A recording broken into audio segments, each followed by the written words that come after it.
And now we're live.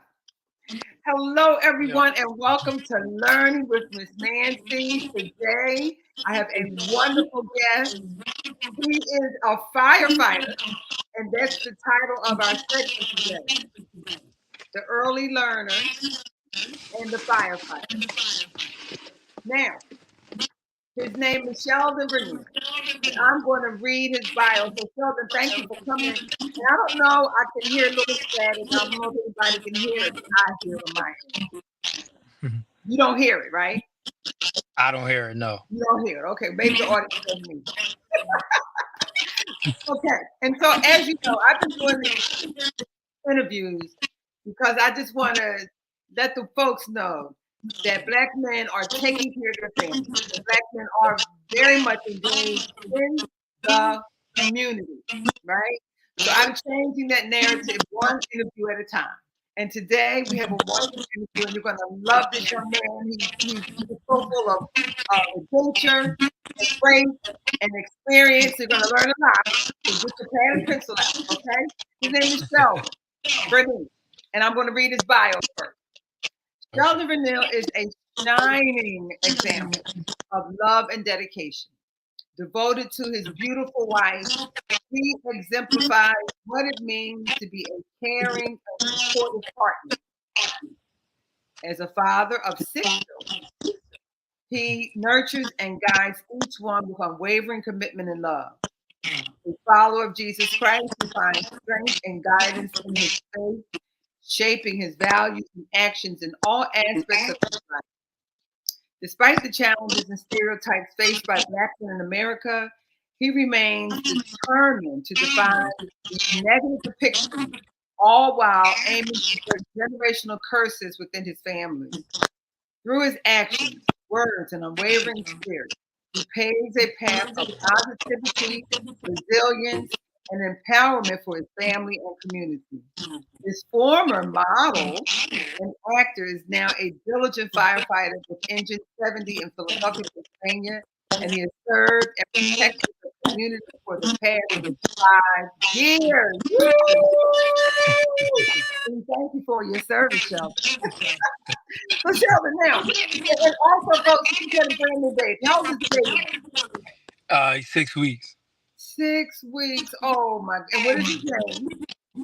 He's a junior, so he's Sheldon Verneil Rogers Jr. Really? So he got a junior. He got a lot of girls, right? He got 4 girls and now 2 boys. Yeah.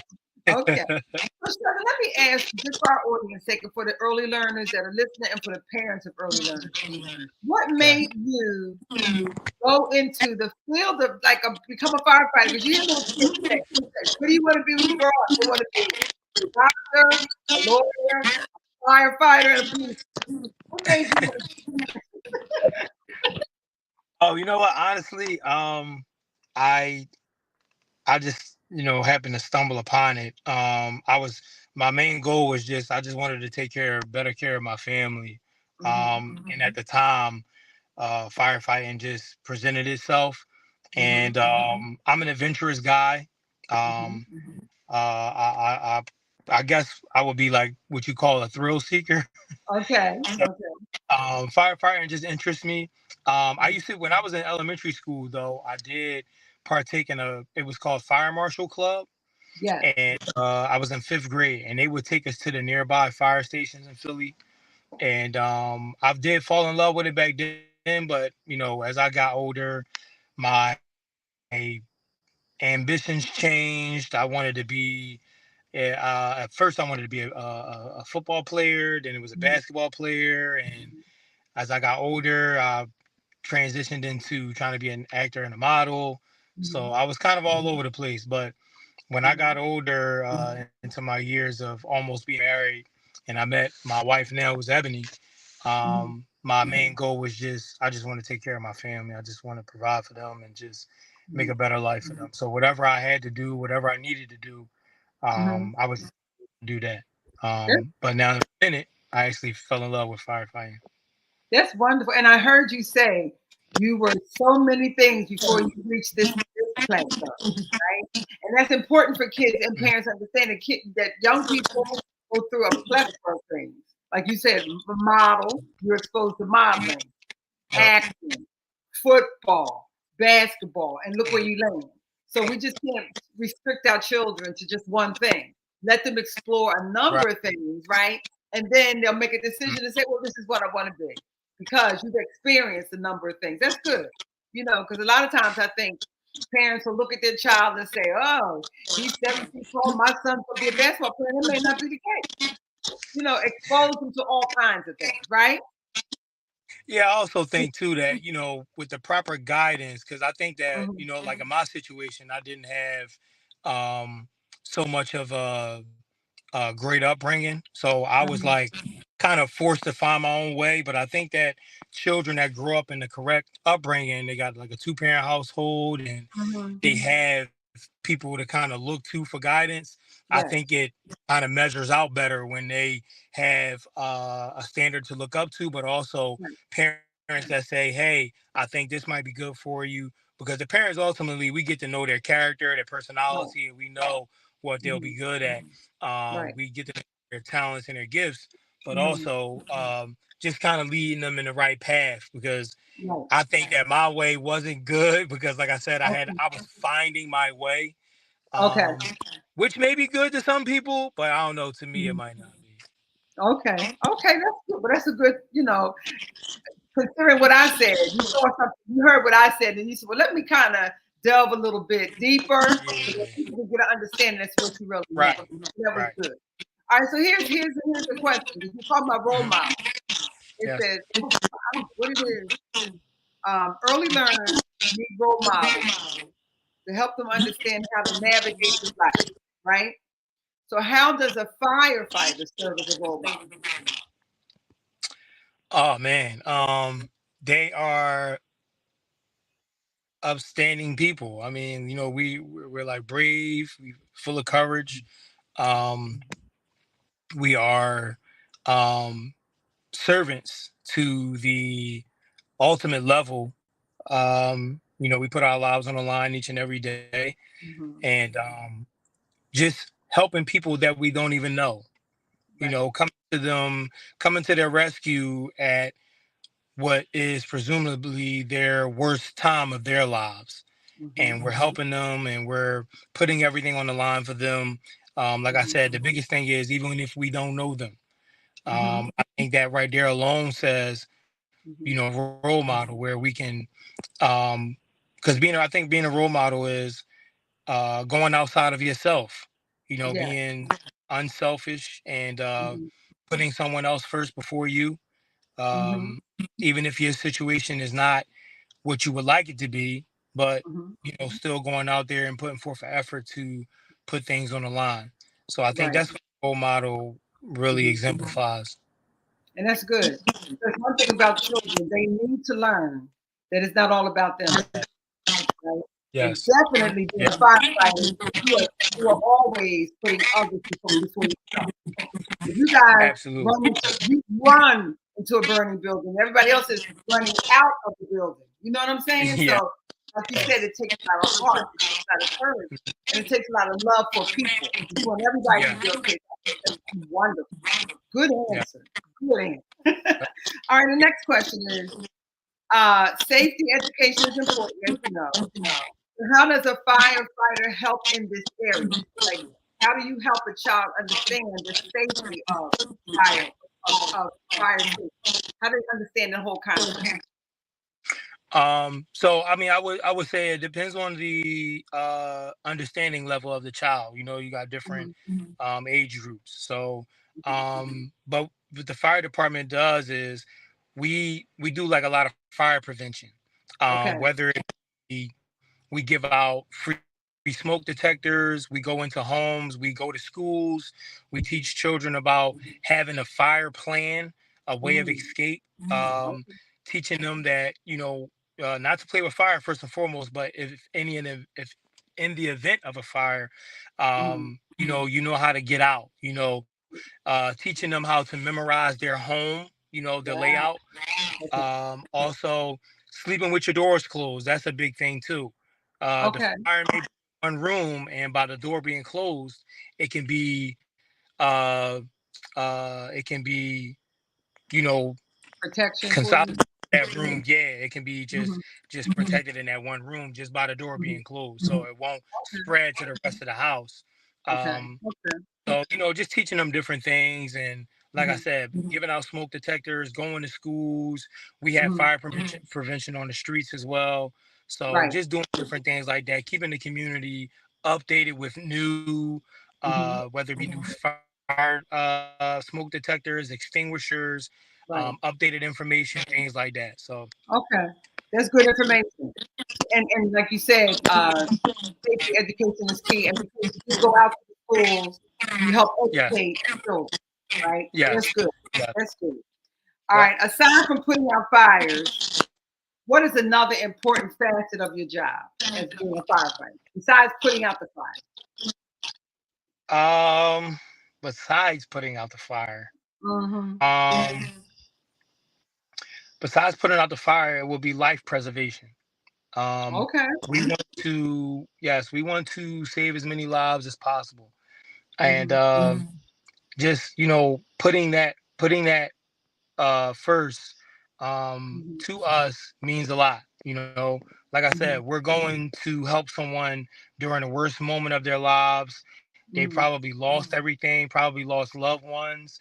Mm-hmm. So we want to be that middleman in between, you having the worst moment, but also being a light Mm-hmm. and being a happy face to, because if you're in a bad situation, when you see Right. help, it's Right. like a breath of fresh air. That's it. So Right. we want to be that breath of fresh air, and Okay. between getting yourself together and getting back up on your feet. So I think Okay. life preservation would be the important thing right outside of putting the fire out. Mm-hmm. Let me ask you something, dude. Are you guys involved in like community events? Like wherever your station is, you participate in like if they have block parties or if they have anything in the community, are you welcome to come or are you able to step outside the fire engine station and go and participate in a community event with the neighbors? Absolutely, yeah. Okay. Absolutely, yes. We actually, there's some stations in the city where they give community events. They'll have like a big barbecue, or they'll have like playhouses and things like that, and invite Mhm. all of the neighborhood to come on out. We're also allowed to be a part of block parties, and it's Okay. times where the block captain will make a phone call to the nearest fire station and say, "Hey, is it all right? We got a bunch of kids that live on this block. Could you bring the fire truck past, and Oh, we'll spray some water, turn the lights on, make some noise, get the kids excited." So okay. yes, we do stuff like that. Yep, Well, absolutely. that's good. 'Cause that's good for kids to see. Like I'm saying, 'cause they need to see other things. You're committed to the community as opposed to just seeing the fire. 'Cause I know, kids are funny. Kids are really funny. So I know as an educator, if a child saw me outside of school in the supermarket, they would look with surprise, like, "Oh, she does eat." So do you get those kind of responses from children? Like if they see you outside of the fire station? Because I know when I go to the market near my neighborhood, I always see a fire truck pull up, the Mhm. firemen get out, and they go shopping. And it always amazes Right. me. And I'm an adult, right? I'm like, oh, they're going shopping and they buy all this food. And I'm saying to myself, you never think that the firemen have to cook the food and to say, "What? Tell us about that. How does that work?" I never thought, you don't think about the firemen got to go out, get the food, cook the food, prepare the food for the men in the station, right? You froze. Oh, we froze. I guess we'll get back on. You understand what I mean? So as an adult, I still get excited when I see a truck, and it'll be the firemen get out and they have their gear on, the t-shirt with the suspenders and whatever, and they walk in. They have carts and they go around the aisles. They go shopping. They pay for the food. They go out, and I just say, "Wow, that's so cool." So talk about that.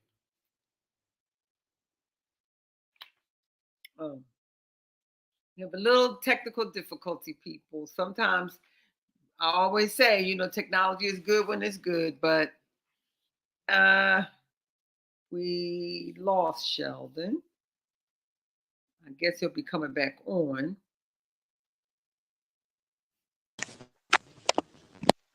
Okay. Did you hear my question? I did. I heard it. Can you hear me? Okay. Yes. Yes. Um. Yes, I did. I heard your question, and Mhm. it is. It's a thing that we do. We Okay. got to go do our own shopping and Mhm. things like that. We cook our own food. And I think it's actually, like a healthier way too. Mhm. Where we can just cook real food and we Mhm. don't gotta always eat fast food Mhm. and things like that. So by us cooking our own food keeps us more healthier, more Yeah. strong. But when we do, it's almost like we're like like we're like the hidden, how superheroes always come out like Right. every once in a while. You see them Yes. every once in a while. So Right. that's how it is with us. Like when people see us out, like they see police officers all the time because Right. police officers, they have to be out and about because they got to Right. protect us, right? Right. But firemen, you see them only when they're either in transition coming from situations, Or going. or like they see us at community events, Right. or they see us at the market. So, Right. and it's always an amazement, like people see us, especially little kids, they see Okay. us, they want to wave, they say Yeah. hi, they Yeah. want to take pictures and things like that. And it's Uh-huh. always awesome. It's always welcome too. So let me ask you this: why is it that you guys have to cook your own food? So you spend the night there. Firefighters, they don't go home every night. So how it works is you on a schedule. So you work 4 days and then you off for 4 days. Oh, okay. So during the 4 days that you work, 2 days is daytime. Mm-hmm. So you go home on the daytime. But Oh. then the two night times when you work, you spend the night because you work from 5 at night Mm-hmm. to 7 in the morning. Okay. Okay. And then you have to spend the night. Now Okay. you do get to go home at the end of the shift, Okay. but during that shift you have to spend the night. And see, people, I don't think people realize that. That's something like important, I think. Now, my brother-in-law, he's retired, Okay. and he's gonna kill me, Robert Stringfield. He actually said, he told me when I was interviewing you, get ready to interview you, he said, make sure you tell him my name, because when he was in training, nobody ever beat his score, and his record is still standing today in the academy. Where- Robert Springfield, he said for me to tell you that. So I don't know. But anyway, Ah, I remember he worked 4 on, 4 off. And so I don't think the general public realizes that, because police officers go home. They don't have they to work do. like that. They don't do 4 days. For you guys have to stay 4 days, you know what I mean? So it's a Yep. different schedule. And I don't think the public knows that you have to prepare your meals, you know? Well, I think they're starting to get hip because the fire department is known for having like a lot of good cooks. So Okay, okay, that's how they. I think that's how they know. Like okay. the fire department, they can cook because we have to cook. We got to cook our own food. So So do you guys um, take turns? Like, is there somebody that's really a good cook that cooks most of the food? some houses do have that where it's just one guy that cooks all the food because he can really cook. Okay. Most places they take turns. Okay. Okay. Yep. So that's so for the little early learners that are watching. If you want to become a firefighter, just know that you got to work these different shifts. You got to know how to cook. Not only do you have to know how to put out a fire, you got to know how to cook. You got to know how to do chores too because we got to do our own chores too. What does that mean? So we have, and like a lot of people think we got like all of this downtime, and Yeah. like we just sitting around all day long. Uh-huh. No, it's not that. We have Okay. chores, so we gotta clean up. We gotta clean the apparatus, the fire truck Yeah. inside and out. You Okay. have to. It's a lot of learning involved as well. You have Yeah. to learn all of your equipment, Mm-hmm. how it works, where does it Mm-hmm. go, Mm-hmm. when to use it. You have to learn the map of your the section of the city that you are protecting and serving. You have Okay. to know that. So it's a lot of things that you got to learn. It's really not that much downtime. So Right. And um, Sheldon, I'm gonna tell you something. For people that are listening, and children especially, this is an area where you have to learn how to read. You have to read. A lot of yes, you kids got to are not read. literate. Reading is important. I'm listening. You're talking about reading a map, Yep, geographical skills. You have to have that in yep. place. You have to be able Math. to follow. You have to be disciplined. You have to be able to Yes, follow a schedule. So it's a yep. whole lot of skills involved in this particular job. So when Absolutely. kids talk about, that's why I always tell everybody, all paths lead to learning. Everything that you do leads to learning. So that's important to know. Thanks for sharing that. Yep. Thanks for sharing that. Um, I wanted to ask you another. In times of, and you kind of answered this in a way, because I said in times of emergencies, it says that the presence of the fire department is a comfort for people. But you already answered that already. Because if they have a fire and the house is burnt down and kids are going through, just seeing your presence, I think, brings comfort to them because they know that someone cares. Someone Yes. has helped them escape a building. Someone has helped that, the whole neighborhood didn't burn down because of you, right? Yes. You Yes. answered that question. But you said something earlier, Sheldon, that I think a lot of my viewers and listeners need to hear because we have a lot of kids in school. Mm-hmm. I taught for 32 years and I've run across a number of children who've come from situations where they'll say, well, things aren't good at home, or I have a bad this and I have a bad situation. But I would like for kids to understand that no matter what is going on in your life, or no matter what your circumstances are, right? You absolutely cannot rely on the facts of your life to determine how your life's going to be. Because for example, when I was 21, I wore a size 8. That was a fact. Now I'm 66. Can I fit a size 8? Absolutely not. Right? Mm-hmm. But that was a fact back then. Facts change. But what Right. doesn't change, in my opinion, are the promises for your life. And those promises come from above, not from people. And so it says that the seed of a righteous man, Yeah. will bless you. So I think our kids have to understand that even though things might look gloomy and doom and looks like, oh my God, Miss Golden, you don't know what my life is. I don't need to know. But we all have to look around at people like you, people like me, who have made it. And it's not that you have a silver spoon. It's that the seed of a righteous man, somebody way back when has prayed for you. My great grandmother's prayed for me, and those blessings still come down. And that's a promise. Yes. Promise from the Lord are different from the facts that's happening in your life. Facts change, right, Sheldon? But the promises of God never, ever change, which is why you are where you are. I believe that. So talk about that. You know what? I always I think back to and I just recently shared this with my grandmother. My grandmother was a praying woman. She was a Yes, praying woman. yes, And when I a few years ago I told her, I said, grandma, I am the result of your prayers, yes.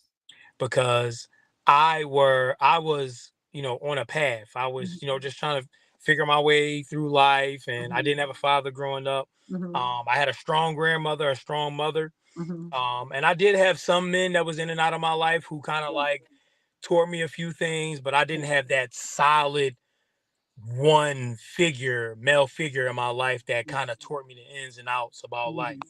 Right, But like I said, I had a strong grandmother, strong mother. My grandmother was a praying woman. right, And I shared with her, I said, grandma, I am the result of your prayers, right. because you never, you never gave up in Mhm. prayer. You kept me in prayer. And here I am standing strong as a man of God. Right. Um, I'm married now 10 years. I have my Mhm. own family. Yes. Um, I love the Lord. Mhm. And the point that you made earlier about I'm trying to remember what it was that you said. Um oh, how things change. Facts change. Exchange, right. Mm. You don't have to be, and I notice, like a lot of children, they grow up in bad environments. You Yes. don't have to be a product of your environment. Yes. You can make everything starts with a choice. Come on. Even with God gave us choice. He Mhm. wants you to choose him or you choose the world. Yes. But everything starts with a choice. You can Mhm. choose to be better than what you grew up in or Mhm. around. You do Mhm. not have to be a product of your environment. You Mhm. can choose to find a way out. You can choose to be better than the man that you grew up seeing abusing you or abusing your family, abusing Mhm. your mom. You Yeah. don't have to be that same man. You can Right. choose to be different. You Right. can choose to be the woman that walks away Mhm. when situations aren't right, Mhm. if the husband isn't treating you right, or he's Mhm. putting his hands on you, Mhm. or you grew up around a mother who was into the streets or whatever the case may be. You don't have to be that. You Right. can choose to be better. Right. So I want to encourage those, and like I'm working on something new now. Yes. Um, I'm not inclined to share yet, but Okay. I want to show that uh, you don't have to be what you grew up around. You Yes. can be something different. All you Mm-hmm. got to do is just make a choice, stick by that choice, and put the work in, Mm-hmm. and your outcome will be better. You're not only subjected to, and I want to speak to, our little black boys, Yes. that you're not only subjected to becoming a rapper or an athlete.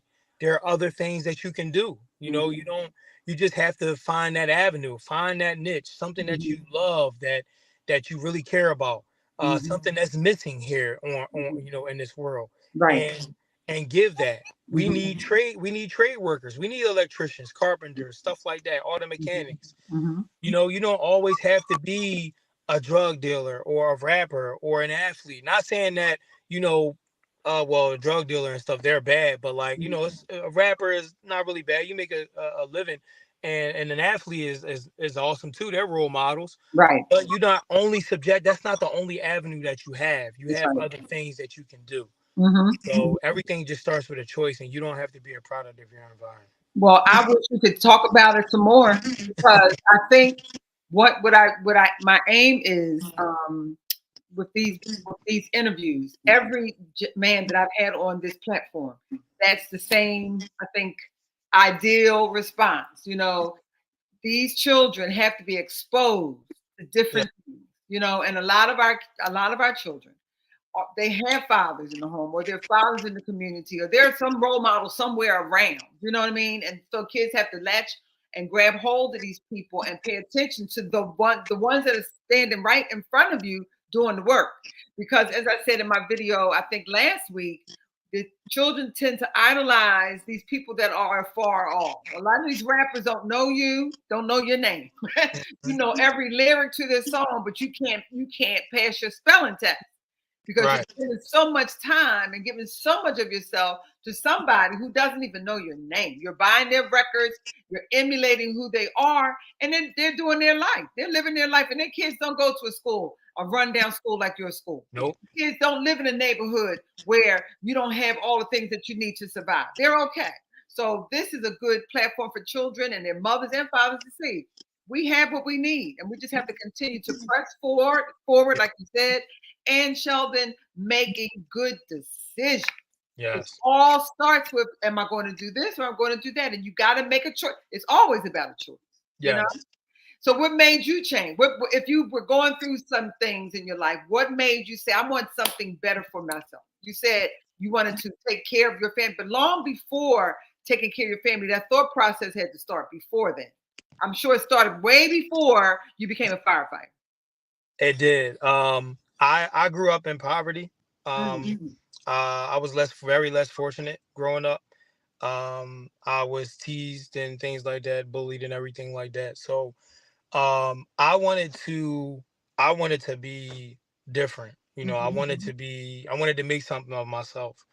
Um, I had a few good examples in my family, Mm-hmm. of who to look up to, and I wanted a way out. I didn't want my children to have to deal with or go through the same things that I went through when I was a child. Mm-hmm. Um, so I wanted to have a way to hold on for a second.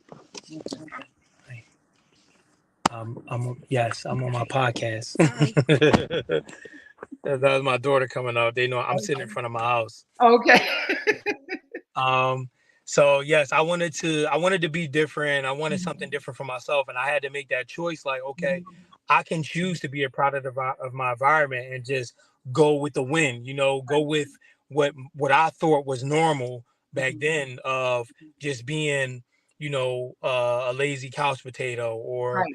just kind of like letting life come to me instead of going out there and going to go get it. Mm-hmm. Mm-hmm. So I made the decision to, get up off of myself and say, hey, no, that's not what I want. I Right. want better, and Right. then I think it enhanced once I got a family, like, Eb, I don't know if you really No, Eb, but Eb is Mhm. she's very like, oh man, she's like my backbone. She is Mhm. Ebony is my wife. I don't Yes, everybody right. knows. Mhm. Ebony has been my greatest asset. She has been awesome as a wife, as a Mhm. mother, Mhm. and she really pushed me to new heights. Yes. She helped me get there because she challenged me. She Mhm. challenged my thought process, Mhm. and not in a way that challenged me, like as a man, but Right. she challenged me from a wife perspective and saying, Mhm. "Hey, I think you're greater than that. I think you're better than Wow. what you think you are. Right. So I want to help you get to greater heights." And that's what she did. She's Mhm. very submissive as a wife. She's Mhm. very accommodating, Mhm. accommodating in a sense of, like I said, I've been through trials and turmoils. Mhm. The Lord took me through some things in Yes. order to break me down and to get me to where I am today. And Mhm. she had to go along for that ride. So Mhm. she was very accommodating of me and Mhm. everything that I had to go through and experience. Right. And that's the, number one thing that's I'm so motivated by her and doing Mhm. things, she's like, I think my toxic trait is I don't like telling her no. So, Okay. Okay. um, yeah, I like to do things for her. I like to go Mhm. above and beyond for her. So like Mhm. that's my one of my greatest motivations of wanting to take care of her and Mhm. them, my Right. children. Oh, it's wonderful. That's and more people need. And see, that's what I'm talking about. Just what you just said. That is, if folks were listening to that, then it would get a different perspective as Hmm. to what black men are doing. Yes, black men love their children. They honor their wives. They Yeah. go out to work. They make things happen. They make good Hmm. decisions. And that is why we need people to hear your story and all the other stories, because you guys get a bad rap. And Yes, we do. if they keep watching Facebook and listening to TikTok and all of that stuff, you would think you were nothing but bums. And that's the furthest thing from the truth. You know what Right. I'm saying? So that Right. is so beautiful to hear. And also, it's encouraging, Sheldon, for some women who are really struggling to raise these babies by themselves. There's Yes. hope. There is hope. And Yeah. also, like you said, it's all about these choices. Just got to make Yes. better choices and put a plan in action and stick to that plan. So Yes. before we go, Sheldon, because you have wonderful responses. I know you have to get in the house, but what would be a word of encouragement to my viewers, especially these moms who are holding it down? There are a lot of mothers who had the same, listen, mindset that the world has. I Mm, talked to a lot of, but these men, even they ain't work. That's not true, and they're just following and they're just listening to that nonsense. Can mm, you give us some encouraging words for some of these moms who are holding it down? Right? mm. Know that there's hope at the end of the tunnel. There's light. There is light. So can you just give us a word of encouragement? um, to encourage our single women, Mhm. our single moms out here With children, little children. with Hmm. little children. Hmm. Um, Firstly, I commend you guys. You are awesome. I mean, you are Hmm. strong. You are put in a position to be strong, I should say. You should not have to be strong. You Right. should not have to do that by yourself. Um, a lot of these men need to step up. They need Hmm. to take care of their children. They need to be involved in these households. They Hmm. need to be settled down and married. Hmm. Um, so I don't want you to blame yourselves. It's Hmm. not your fault. Hmm. Continue to do what you're doing. I know that it's going to be times where it's going to be rough. You're going to have to make the hard decisions sometimes, Hmm. but stay encouraged because there is a man out there that is willing to take all of that on. And I Hmm. use myself as an example. Hmm. My wife had a child before I met her. Hmm. My oldest daughter, she was 2 Mhm, when I met my mhm, wife, mhm, and she you know was a single mom. She mhm, was doing it on her own, and she had to work. And I think my wife she got pregnant when she was 16, so mhm. you can only imagine. She Right, still had to finish high school and still had to work and do all the things. right. So um, when I came into the picture, I wanted all of that. I Mm-hmm. wanted to take care of her. I wanted to take care of the daughter. You still do have men out here who Yes. are willing to step up and take care of responsibilities, missed responsibilities as well from other men. Right. Don't hold your head down. Walk with your head up high. Mm-hmm. Walk with your head up high, Mm-hmm. because what you're doing right now, Mm-hmm. being involved in your children's life, making a way, they see it. I saw my mom make a way, Mm-hmm. and I'm sure that your kids are paying attention, and they will see it at the end. So Ah, Sheldon, we could go on and on. Thank you. It is 1:46. This has been, and it's funny because it's, for those who are listening, it is the firefighter and the early learner. So you got a lot of strategies and information about the firefighter. You learned about what he does at the station and how he got there. But the bigger picture is for all of us to understand that our brothers are out here. They're making a positive impact on the lives of these children, whether yes, it be a firefighter, whether it be a sanitation worker, whether it be a lawyer, doctor, Indian chief. Our brothers are out here. And just like you heard Brother Sheldon say, the brothers are out there. So, ladies, make these decisions. And for those who are still saying, Lord, when is my time coming? Your time is here. Right, Sheldon? yes, yes, Don't believe the facts, stand on the promises. yes, Ah, so thank you. And for those, if this is your first time viewing, I thank you for joining us today. Remember to hit your subscribe button and share this with all of your friends. And the good thing about this, you can play it over and over and over. And Sheldon, I say thank you, thank you, thank you. thank And you. concludes Learn with Ms. Nancy and everybody. Just have a good old day. And we hope you don't need to call on Brother Sheldon to come put any fires out. We pray that everybody stay safe. Yes, Thanks, Sheldon. bye bye. Bye. Bye. Bye.